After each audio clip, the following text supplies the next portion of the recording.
Hi, I'm Dennis Gage, and welcome to My Classic Car. Well, this week we're down in Jupiter, Florida to visit Larry Wilson and check out a couple more of his amazing cars. Larry's got the most incredible collection I think I've ever seen, and it absolutely runs the gamut. He's always adding to it, too.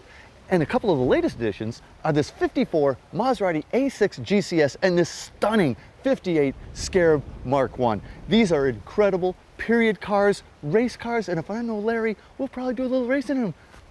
Let's go.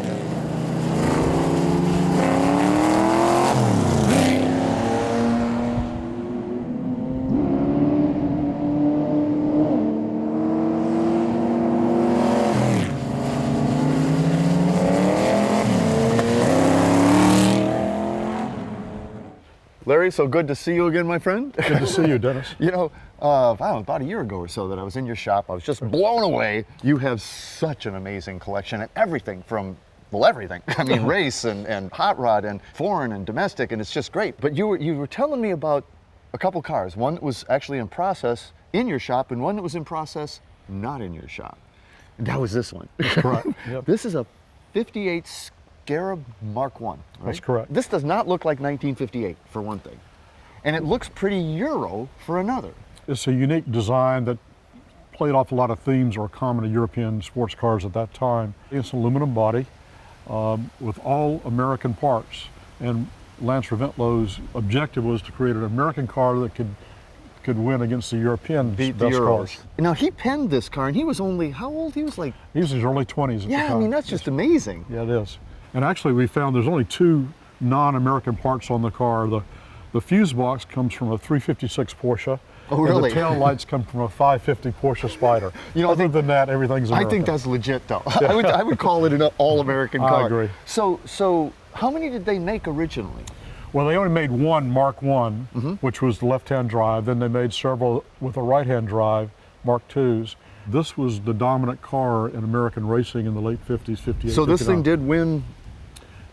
They won the national championship in Wow. Sports Car Club of America in 1959, and it won almost all races it entered. If it finished the race, it was a winner. Wow. And I love the blue. That's another thing. I mean, that's not a real common race car color. At that time, race cars were painted in the country's racing colors, right, and the American colors were blue and white. But then the red pinstriping just sets this thing off. It is, yes. And it's interesting, the stance on it, because she sits kind of high in the front. She does, but that was really required for the suspension travel with the big bias tires they had of the era. It's the kind of car, though, you can't stop looking at. It's just so striking.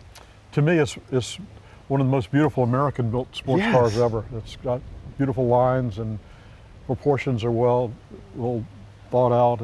And the cockpit, would this have been pretty similar to the original? It is. The fuse box was on the driver's side for easy service, and the gauges were Stuart Warner. It's actually a big car. This is not a small car. It's not. And in that era, these cars would top out 185 miles an hour. Oh my gosh. And so I bet that was a thrill, and something like this at 185. There were some brave race car drivers in. The taillights are interesting because they're, in essence, Frenched in. Yeah, they are. And what did you say they're from? They're from a Porsche 550 Spider, 1955 Porsche 550 Spider. And then these cutouts, is that just to relieve air pressure building up under the So you don't get lift out of that? That's correct. I mean, is this the one you've always wanted? It is. I've always lusted after one of these, and I was so happy to see that Dick was building these again, and it's a thrilling car to drive. Well, I've heard it, and she sounds really strong. And of course, what gives away these monster lake pipes out each side with 4 going into it, that's got to be a V8 under the hood. So if it's all American, it's American powered too, right? It is. Can we open it up and have a look? We certainly can. All right. Well, that's pretty impressive. So small block Chevy? Small block Chevy, Hillborn fuel injection, Joe Hunt magneto, front mounted on the modified front cover with the water pump different. Is this period Hillborn too, or is this an updated Hillborn? It's modern, but it's a retro build where it looks like the original Hillborn, but it's more sophisticated in terms of its control system. Well, I always loved, you know, the stacks are so crazy, and they're canted this way and they're canted that way, and they have the cutouts, so they allow that. It's always such a look. It was small block Chevy in the original in the '58. It was, yes, it was. And that would have been a 283. Well, it was a 283 bored out to about 5 liters, a little over 300 inches. Oh, okay. So now you're back with a 350 or a? It's a 350. Yep. And it's pretty strong. It's very strong. It's about 450 horsepower. Oh, that's pretty strong. And of course, you're a big racer, vintage racer guy, but you're not going to race this, are you? No, this is a fun car for the street. And, it's too pretty. Yep. Oh yeah. Oh yeah. All right. On, toggles up, clutch in, neutral just in case. And here we make sure we know where the gas is. Here we go.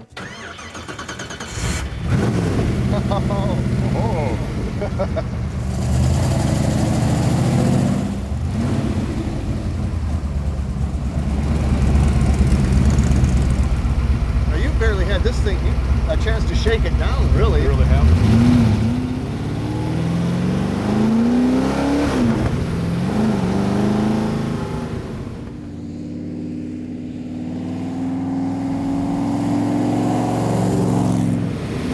That sound.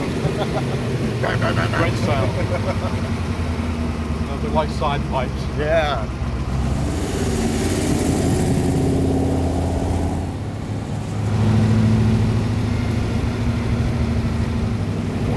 It's really well mannered. I'm astounded. Yeah. And it's so stunningly beautiful. My goodness.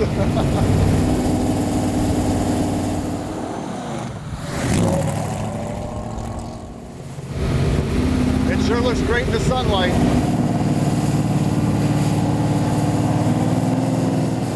You got a reliable, powerful Chevy V8 in it. What more can you ask for?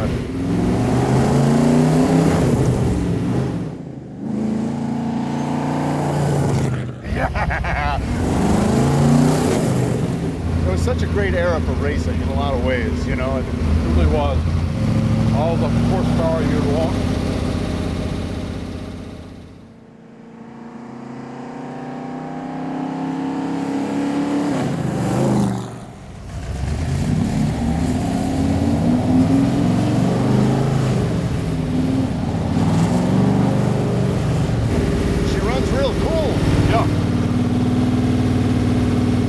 Big radiator and big oil cooler.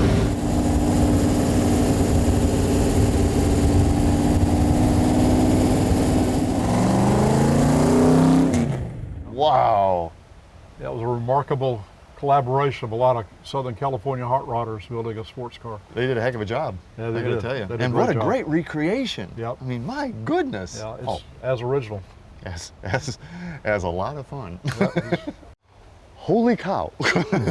that Scarab that's a monster. It is. That Chevy power plant really gets that little 1,800-pound car around, doesn't it? It does indeed. But speaking of little cars, this is a whole different concept. 1954 Maserati. What model is this? This is A6GCS. This is gorgeous. This is like quintessential sports car roadster, and I'll tell you, there's no question it's Italian. It is You look Italian. at this is absolutely an Italian design. It's a very simple, elegant design. I believe it's the prettiest sports car ever designed, in my opinion. It was a very limited production car. Around 50 were built. Total? Total. Wow. So to have one of these, and this is the real deal too, right? That's correct. Did many of them make it to the U.S., or was this a Euro car, pretty much? They were all Euro cars originally, but this came to the U.S. and was SCCA raced for a while, got modified, and so we had to restore it back to original specifications. So she's all aluminum, right? She's all aluminum. At that time, the sports car racing rules were very simple. There were only 5 rules. You had to have 4 wheels, 2 seats, a spare tire, a tool kit, and a jack. And that was it. That's it. And so, anything else goes. Yep. And it was designed to be very light and good performance from the lightweight. Was it designed as a sports car racer, or was it designed as a sports car? It was designed as a sports car racer. Okay. But so, I mean, it was really it was purpose-built in some respects. It was a sports car that you could drive to the races and race and compete drive it home. and win. Uh-huh.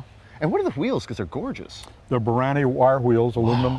It is such a simple, borderline stark dash. This, like you say, 4 wheels, 2 seats, a spare, you know, it's just the facts, ma'am, just the facts. The design is so elegant in its simplicity, and so it's only what's required to be able to race the car. And so very few gauges, only what's really needed.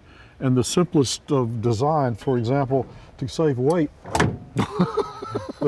the hinges are such that the door just comes right off. So, and the lids are the same way. No need to have extra weight in hinges. Apparently not. Yeah. You know, this is cool. I love this little, this is a reverse gate, right? That's correct. Reverse is over to the left and down, and the gate prevents going into reverse unintentionally. You know, and the other thing is, it's deceptively small, actually. You look at it and you go, nice car. But boy, it's narrow. It is. It's around 1,450 pounds with fuel and oil, and it's basically all that's required to go fast and handle well. And then, you know, great big fill so you can get in and get out quick. How big a tank does it have? That's about 12 gallons.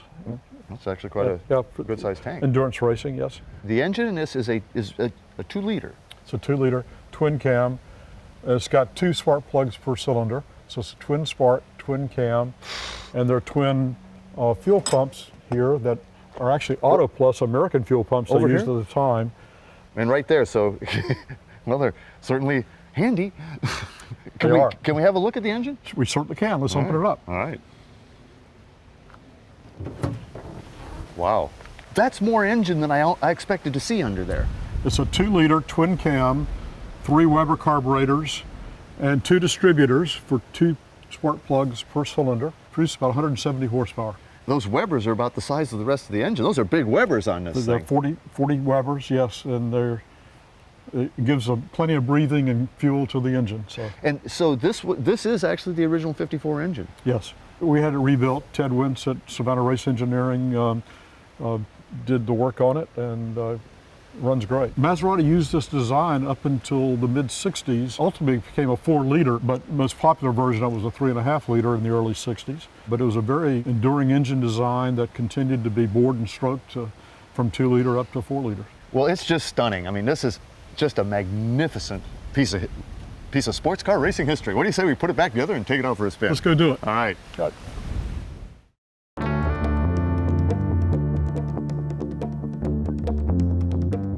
There aren't as many switches in this. Just key in, turn on the ignition, and press the starter button. Press the starter button.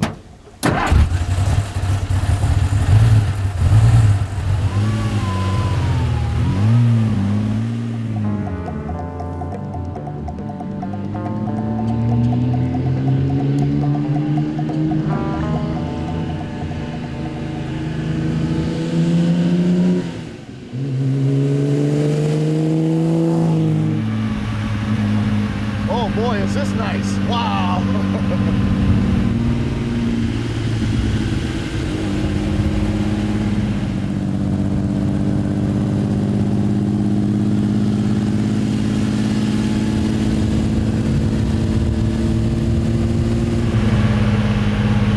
Boy, with a light touch on the steering. It is.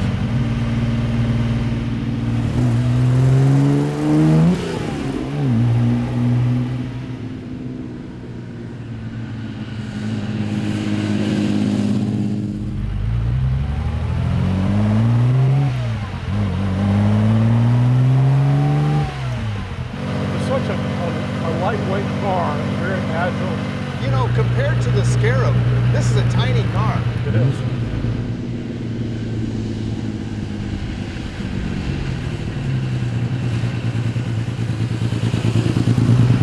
And the engine sounds completely different from the Scarab. You know, you got that lumpy V8, you know, and this thing is this high revving, you know, overhead cam, Italian beauty.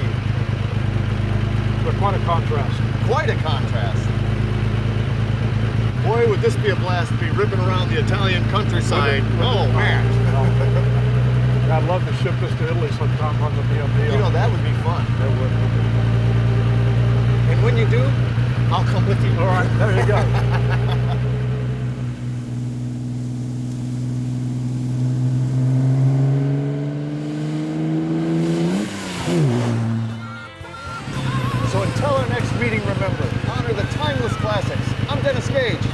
Happy motoring.